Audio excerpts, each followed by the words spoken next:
Hi guys, Clay from Australian Survivalism, out here in beautiful southeast Queensland yet again. Just going to make another quick video on a few wild edibles that you can find out this way. I don't know if everyone's been following all of the videos that I make, but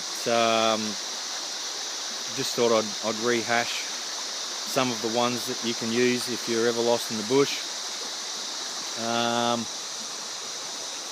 Alright, we may as well start. I've got one over here that most people should know. Comes by different names. Some people call it cobbler's pegs, some people call it mother-in-laws, but the thing about these guys that most people don't know is that the young leaves are good to eat. So cobbler's pegs, there's a quick view of the plant. These guys, the young leaves,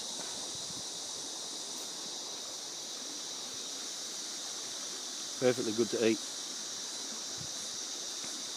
Now if you haven't tried these plants before, this particular plant before, first time you do, if you do, you're probably going to say, oh, that's terrible and it can't be right. But it is right. You can eat them. They don't taste the best. A lot of people boil these up and make a tea and eat the leaves as a spinach, sort of green. But yeah, they're right to eat straight off the bush. Another one that I've found here is scurvy weed. Captain Cook learned that this plant was good to eat and cured scurvy. So there's another one. If we can have a look. This plant usually comes up with little blue flowers. There aren't any around here with blue flowers at the moment, but that's another good one to eat. So there's two just in the immediate vicinity.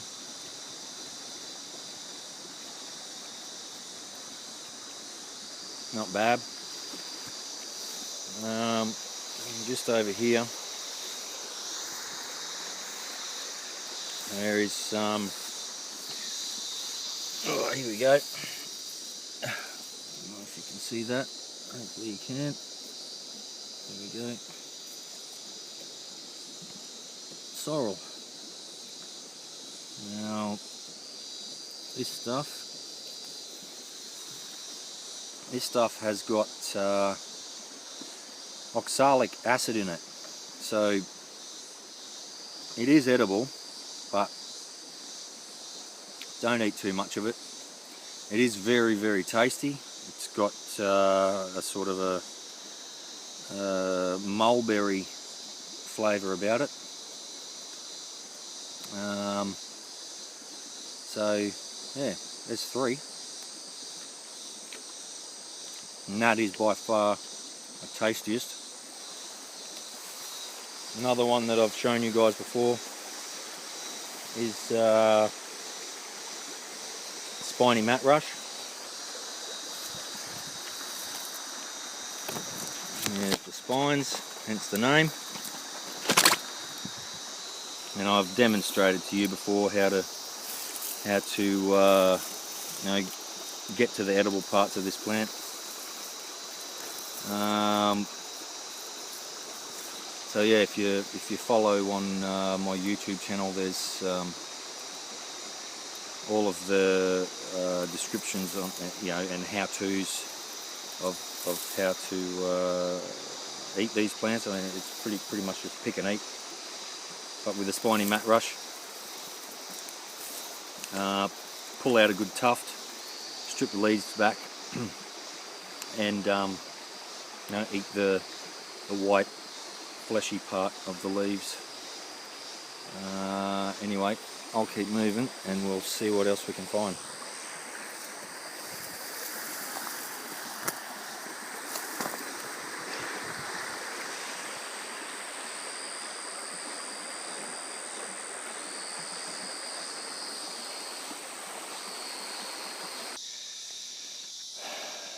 Rightio. I walked about 50 metres and I've just come across another little wild edible here. Like I said before, if anyone's been following the videos, you'd know about this one. But there's some gotu kola. Identified by sort of the lily pad, where are we? Little like lily pad shaped leaves, not to be mistaken for native violet, but great medicinal properties. And if you're ever stuck, a variety of different green leafies that you can find, all the better for you. Gotu kola, that's another one.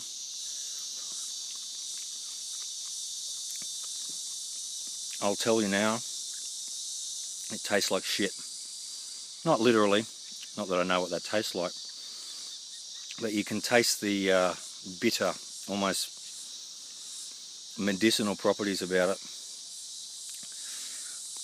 Only eat about 4 or 5 of these leaves per day, but in conjunction with all of the other stuff that hopefully I'll get to show you today,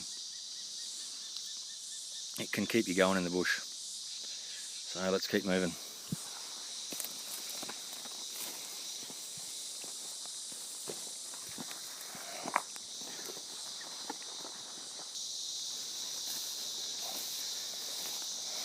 Rightio, here we go.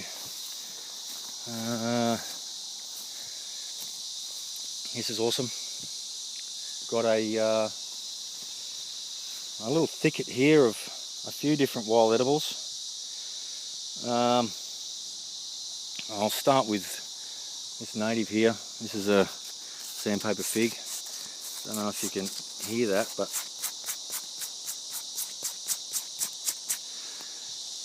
these are like sandpaper. You could almost sand your floorboards with that. But the fruit, if I can find one here for us, there's lots of green ones on it. Here we go. Ooh. Where are we? Okay, sandpaper figs. Tasty as. Yummo. There's another one.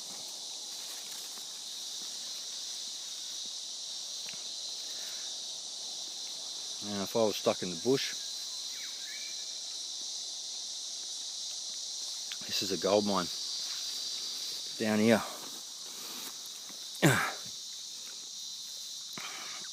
Oxalis, wood sorrel, if you want to call it.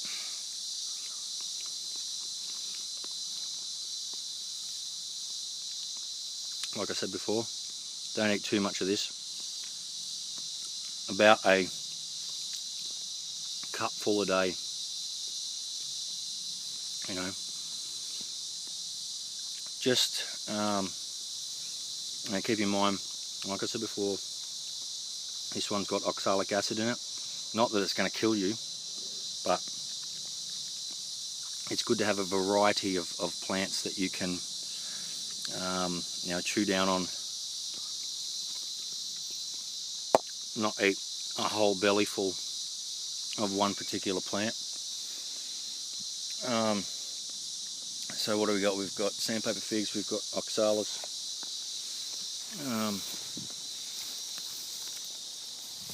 Oh, here we go.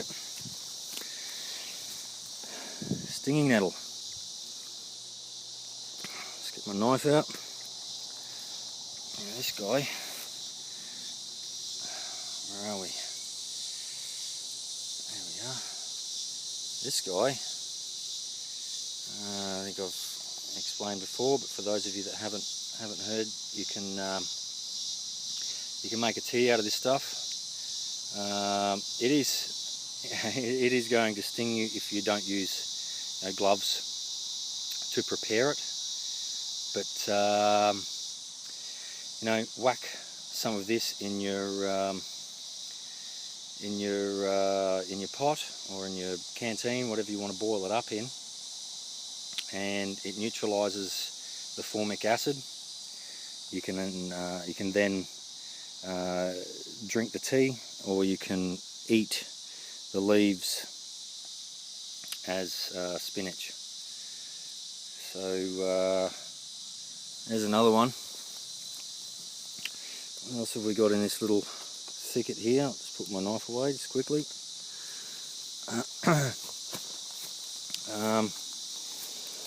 There are some fiddleheads around, but I won't go into those because if you don't prepare them correctly, then they're poisonous. But we'll talk about that on another occasion. Everyone knows this trick. You know, just pull the. Oh, that didn't really work. Hold on, I'll try another one. Grass heads. Grass heads.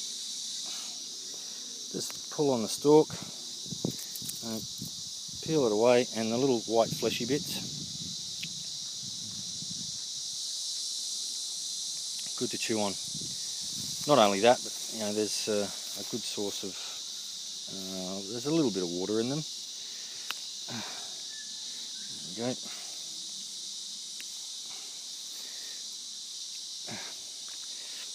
Those little white fleshy tips, you can see it hanging off there.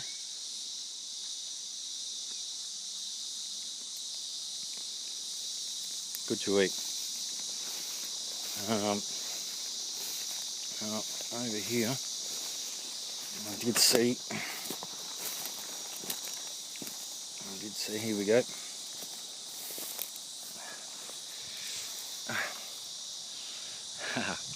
Scotch thistle.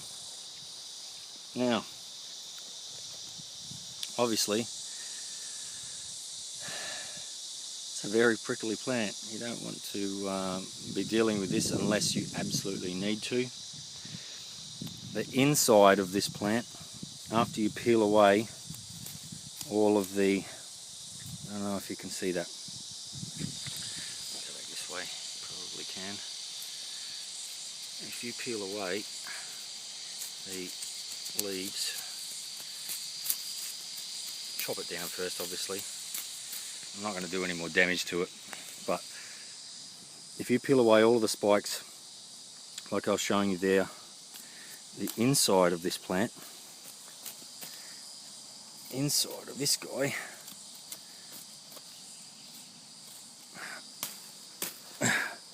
inside of this guy,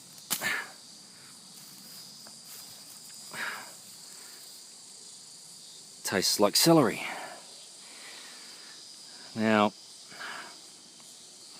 with a pair of gloves and you know, a good knife, you can get at this stuff, and it's a good survival food. Although I did damage that one. It is a weed, however, you know, I'm not too worried about damaging it in that way. But if you're ever in a survival situation, you can peel all of the spikes and skin off those puppies, and it's a good survival food. And here we go again. Some cobbler's pegs. Nothing wrong with eating the young leaves. I mean, they cultivate this plant and grow it in Africa as a, as a stable food source. It grows just about anywhere, and although it's not the best tasting straight off the bush, it'll keep you going if you're ever in a spot where you need to eat whatever it is that you can find. I'm going to keep moving and see what else I can find.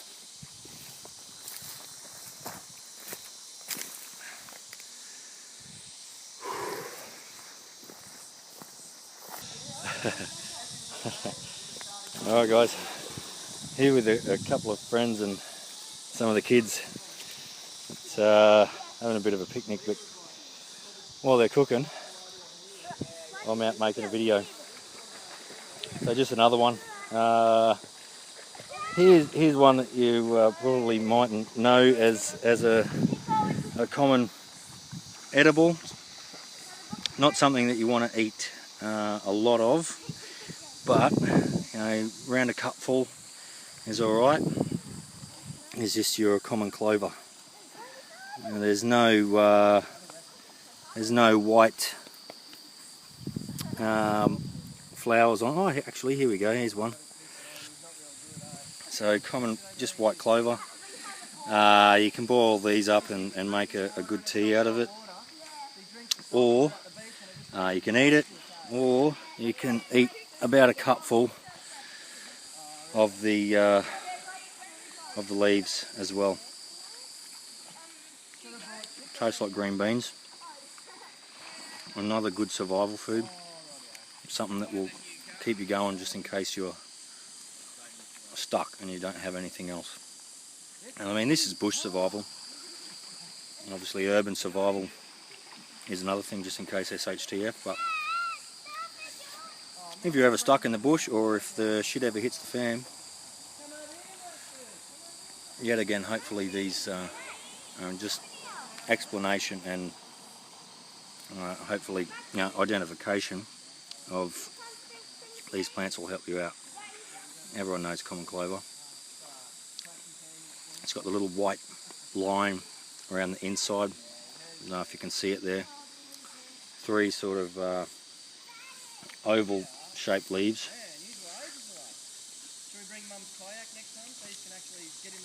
Pretty good. I'll keep moving, see what we can find.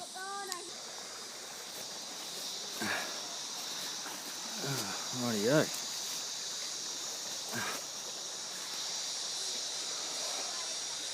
Love this stuff. Rightio. I gave you an example before of a spiny mat rush, but I didn't show you how to get to the edible parts of the plant, so I'll do a quick demo of that. And there we go. I'll grab a tuft off this stuff. Where are we? There's a good one just there. Go in, give it a. Oh. There's a good one.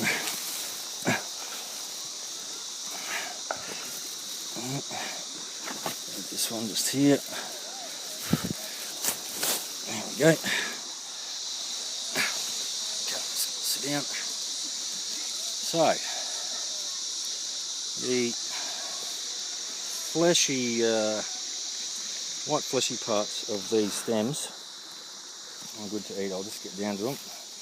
Peel away at the leaves, and all of those leaves I'm throwing away are good to eat as well, but I'll just show you the best part, which is the part I really like.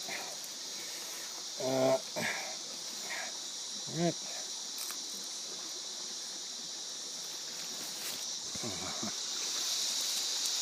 So good. Tastes like green peas.